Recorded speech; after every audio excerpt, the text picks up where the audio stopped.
We're starting a new chapter today, 4.1, and this is about solving equations using addition and subtraction. There are some rules that I'd like you to write down in your notes for me, please. All right, the first rule that we have today is A, identify the variable. Remind me again, class, what is a variable? No, what is the variable? A letter, okay? So we're going to be looking for the letter. Problem B says, move the number that is keeping the variable from being alone with an inverse operation. Does anybody remember what that word inverse means? Correct. It is an opposite. Okay, so looking right here, it says inverse operations that undo each other, or opposites. What is the opposite of addition? Subtraction. So then what would the opposite of subtraction be? Addition. Very good. And then multiplication is the opposite of division. Very good. And then problem C, or rule number C, what does it say? What you do to one side, you must do to the other. Remember, we've talked about siblings before. You want your parents to be fair to all of the siblings in the family. With this kind of a problem, you've got to be fair to both sides of the equation. And finally, there's one last thing. I'd like you to read me what it says in red at the bottom. Equations have one solution to the variable that makes it true. Number 1 asks us to solve the equation and then check your solution. Do you guys see this equal sign right there? So basically what happens is this is the left side of the problem because it's to the left of the equal sign, and this is the right side of the problem because it's to the right of the equal sign. So when we talk about being fair, it's talking about things to the left or the right of the equal sign. Now what I'd like you to do is check out your notes and everybody read me rule A. Identify the variable. Looking at problem A, what is my variable? X. Very good. That's the letter. Now read me rule B. Move the number that's keeping the variable from being alone with an inverse operation. So remember, if this is to the left of the equal sign, what is not allowing X to be alone? -5 or -5. Class, what's the opposite of -5? +5 or add 5. So directly underneath it, I'd like you to put a +5 because that is the opposite of this -5 right here. And then finally, read me what rule C says in our notes that we wrote at the beginning. What you do to one side, you must do to the other. So remember, this is to the left, this is to the right. What should I also do to the right side? Add 5. I have to be fair. Now we're looking at this like a big addition or subtraction problem. The first thing I want everybody to do is put your equal sign. When you put that equal sign, you want to make sure it's going directly underneath it in a nice straight line. Keeping your work neat in chapter 4 is very important. So on the left-hand side, what do you think happens to this -5 and +5? They cancel each other out, and what are we left with on the left side? Just plain old X. So drop the X down. Now we're going to focus on the right side. -1 + 5. What is -1 + 5? Listen, same sign or different sign? Subtract and take the sign of the larger number. What's the answer? +4. So that's what our answer is, and I'd like you to box that in. X = 4. There is one more thing we have to do, though. It also asks us to check our solution. The way that you check your solution is we're going to rewrite this original problem. The first thing I want everyone to do is write your equal sign directly underneath the other equal sign. And now I'm rewriting the original problem, but I'm bringing it down here. So I will write X - 5 = -1. Did we discover what X was? What is X? It is 4. So now, class, instead of writing X - 4, guess what I'm going to plug in for that X? A 4. So I'm going to say 4 - 5 = -1. Once again, notice I have my equal signs in a nice straight line. Drop down your equal sign one last time. And we are just going to focus on the left side over here. Class, what is 4 - 5? Not 1. -1, because you have to take the sign of the larger number.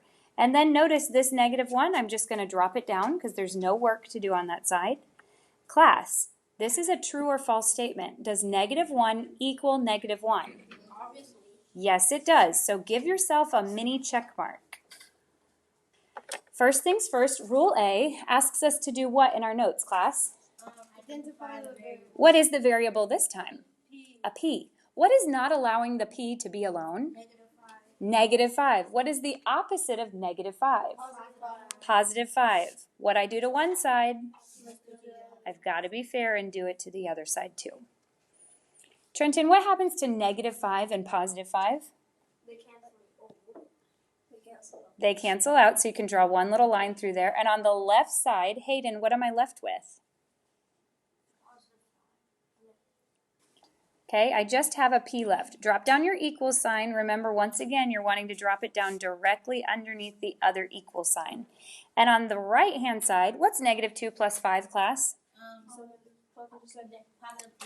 +3. Remember, same sign, add and keep, different signs, subtract and take. So we took the sign of the larger number. Am I finished?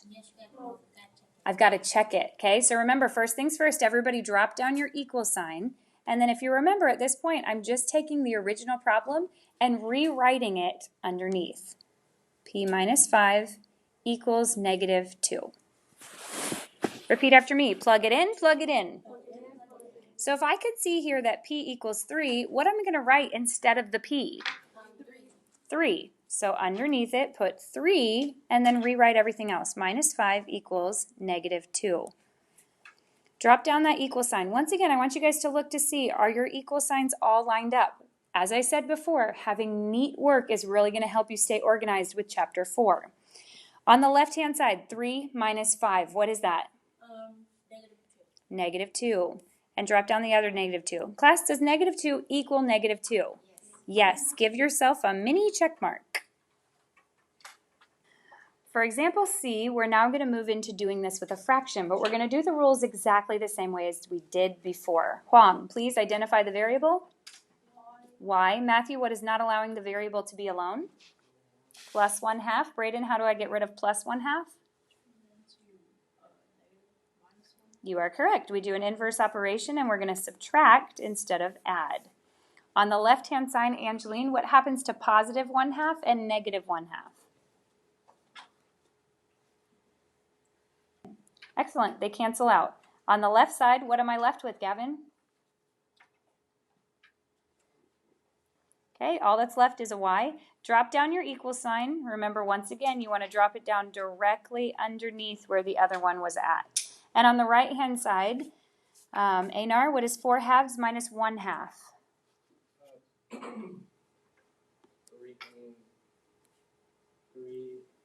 3/2 is correct. Now, I know normally we don't like to have improper fractions, but if you notice, the original problem gave us an improper fraction, so it is okay if your answer at this point comes out as an improper fraction. Let's box that in because that is our final answer. But we are not finished. We need to check the problem. Let's drop down the equal sign first. And remember, at this point, all we're doing is we are rewriting the original problem. Y plus 1/2 equals 4/2. What am I plugging in for y? 3/2. 3/2, very good, because right here we discovered what y was. So we're going to be putting there instead 3/2 plus 1/2 equals 4/2. Remember, whatever my notes look like, you want your notes to look identical to these notes. Talila, what's 3/2 plus 1/2? All right, excellent. Is 4/2. Drop down your equal sign. Does 4/2 equal 4/2? Yes, give yourself a mini check mark because it did check out. The next problem is a little different because it is a decimal, but we're using the same kind of rules. Noah, what should I do first? We're identifying the variable. Noah, what is our variable? W, okay. Jalen, what should I do next? You are correct. Move the number that's not allowing the variable to be alone with an inverse operation. So what's the opposite of plus 13.2? Very good. Minus 13.2. Class, what you do to one side? You have to be fair and do it to the other.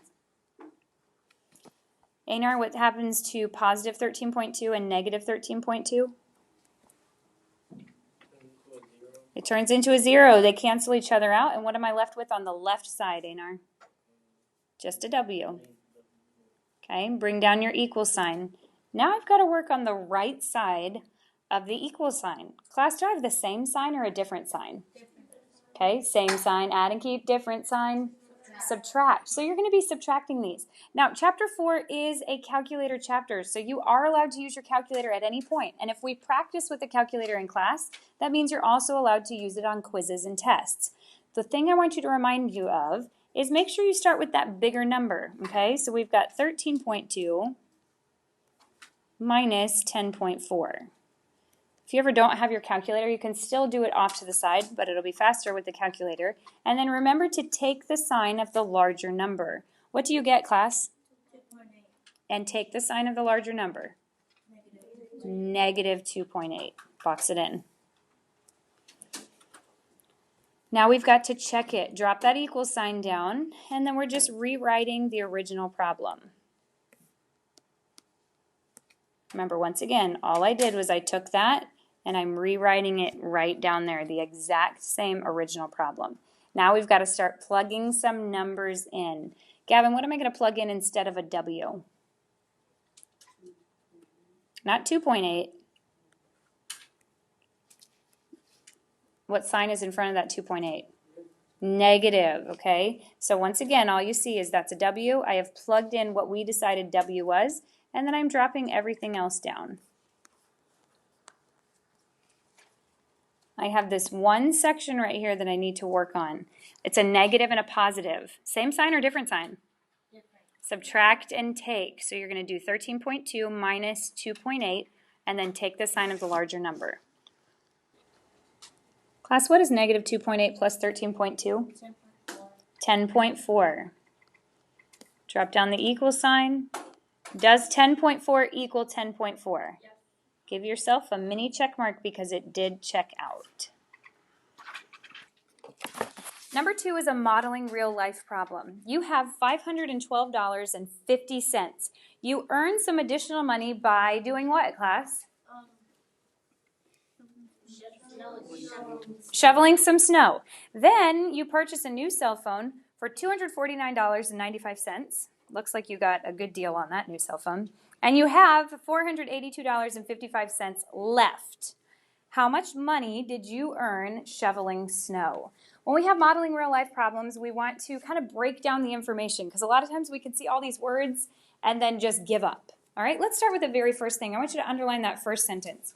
You have $512.50. That's the amount that we are starting with. So let's rewrite that down here.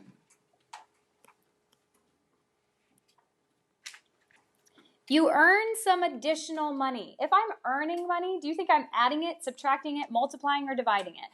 You are adding, so let's put a plus. Did it tell us how much money we earned? No. No, it didn't. That's what we're trying to discover. So we're just going to put a variable there. We're going to use X because we're trying to figure out how much we earned. Then it says you go off and you purchase. If you would, please take your pencil and draw a little squiggle line underneath the word purchase. If you're purchasing something, do you think you are adding, subtracting, multiplying, or dividing your money? You are definitely subtracting it. You're getting rid of it. So let's put a minus. Did it tell us how much we purchased our phone for? Yeah. All right, very good. So we are subtracting that amount, $249.95. And then it tells us how much we have left. That's, in the end, the amount of money that we have, $482.55. All right, so now we have all the information that we need to discover how much money we earned shoveling snow. On the left side over here, do you guys see that there are some constants? Do you remember what a constant is? A number that stands alone, okay? And then we've got a variable term. So right here, all I did on the left side was I circled and underlined like we did in chapter 3 because we want to combine whatever like terms there are on the left side. What should come first, class? The variable term or the constants? Variable. Very good. So let's drop down the x because there's nothing to combine. And now you need to take this and subtract this amount to find what is left to the left of the equal sign. All right, guys, when you subtract those together, what do you get?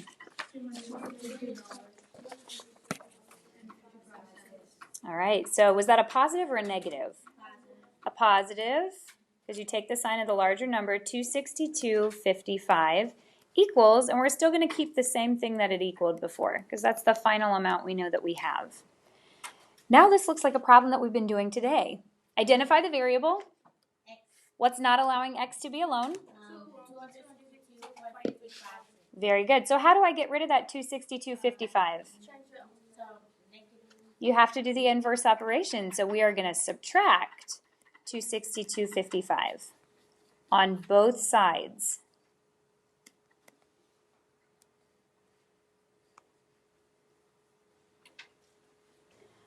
All right, on the left-hand side, we know that this will cancel out. We're just left with x on the left. Guys, how much money did you earn shoveling snow? $220. So because it has asked us how much you earned, we can just box in this part instead of having to box in the variable at the same time.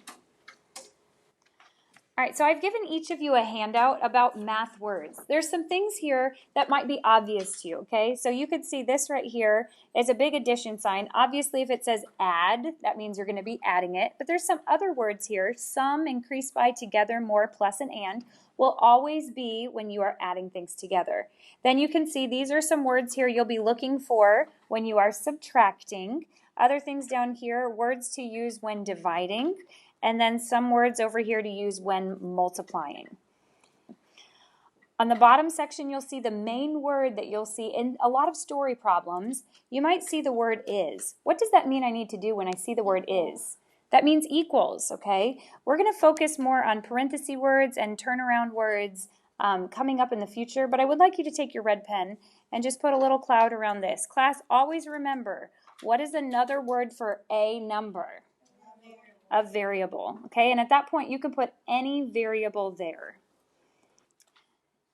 Section 3 is asking us to write the word sentence. Anytime you see it say something like this, a number, we're just going to put an X. So write an X first. And then what obviously will go for added to? An addition sign or a plus sign. And what number will we put first? A 5. Is, what's another word for is? Equals, and finally we will write 12. So another way to write a number added to 5 is 12 is x plus 5 equals 12. On to problem B. A number divided by 12 is equal to 5. We do know that divided by can be written like this, but I don't want us to write it that way. How do we typically show division in our math class? A fraction bar. Very good. So if it says a number divided by 12, what do you think goes on the top? X divided by what? 12.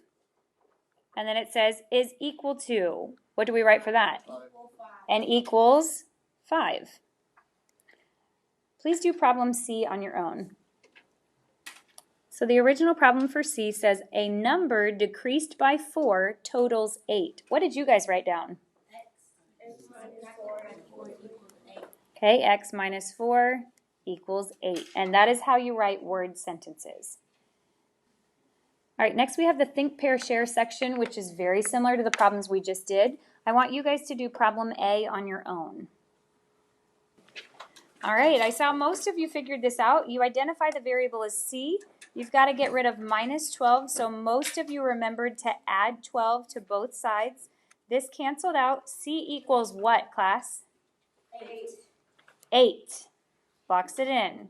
Here's the problem I saw. Some people forgot to check it. Remember, when you check it, you should be writing the original problem. If you did not do this, I need you to erase what you did and fix it. It needs to look just like this, okay? Then you plug in 8 minus 12 equals negative 4, and the final thing, negative 4 equals negative 4. If it checked out, give yourself a mini check mark. How many of you would say yours looked just like this and you got the same answer? Excellent. Go on to problem B and do that one on your own. Let's see how we did. Who can give me an answer? What did you discover K was? Raise your hand. Amira? Negative 2.1. Negative 2.1. How many other people got negative 2.1? Okay, who has a different answer? What'd you get, Gavin? Negative 14.7. Did anyone else get that? Okay, a few people. Who has a different answer than one of those two? What'd you get? 16.7.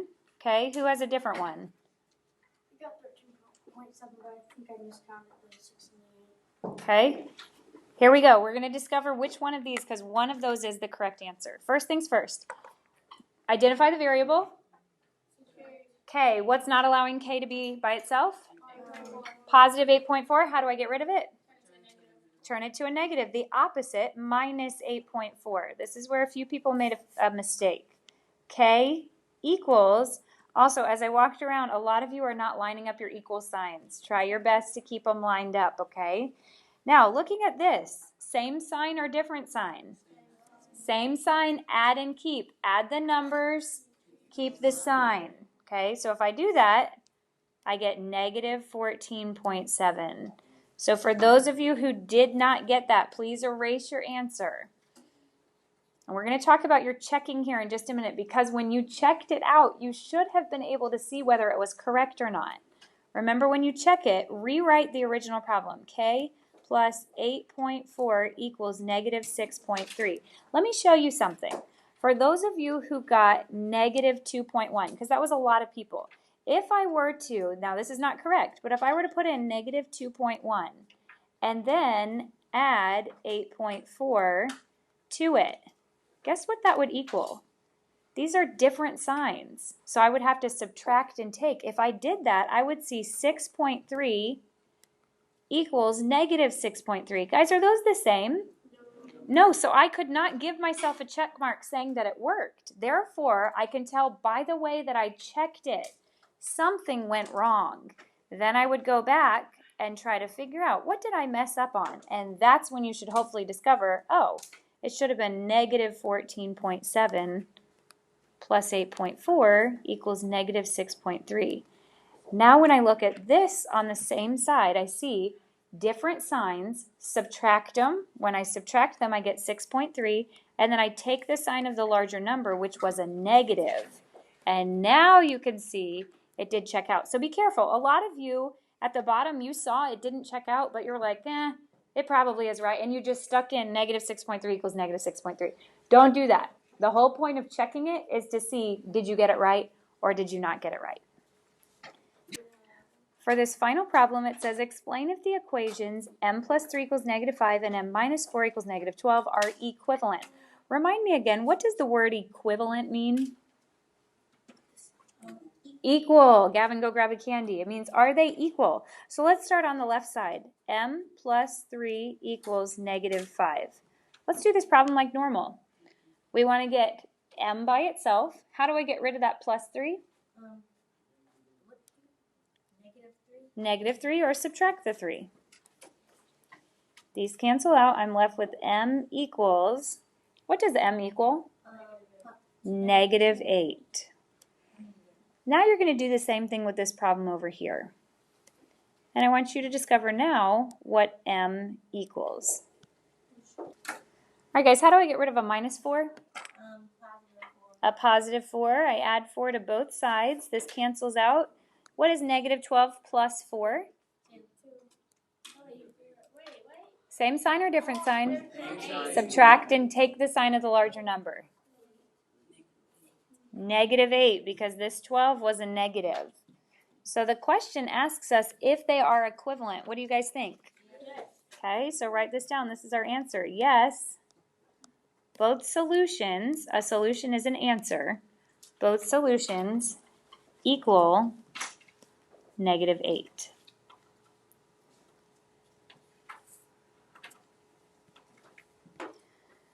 Okay, tonight's homework is different than anything we have done before. This is called a flipped classroom. So I want you to look at your notes. In your notes, what do you see? What's the next section?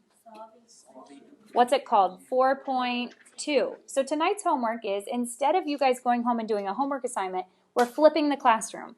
You are going to go home and you're going to watch the YouTube video about 4.2. So real quick, let me have you guys pull up your phones and look in Google Classroom for our math class. Once you get into our math class, I'd like you to click on where it says classwork. Then all of our classwork will come up. You're going to click on the section right here that says Chapter 4 YouTube videos. Then you'll notice when you click on it, in there it says 4.2 Flipped Classroom. You're going to watch that video tonight, which is 15 minutes long. When you watch that, you're going to take your notes. So you need to take home your calculator, your red pen, and your pencil. You're going to fill in the notes. And then tomorrow when you come to class, we're going to basically flip the classroom. We'll do the homework assignment in class while you guys do the video at home. So that's what a flipped classroom is, all right? So tonight you are watching a video that's 15 minutes long at home.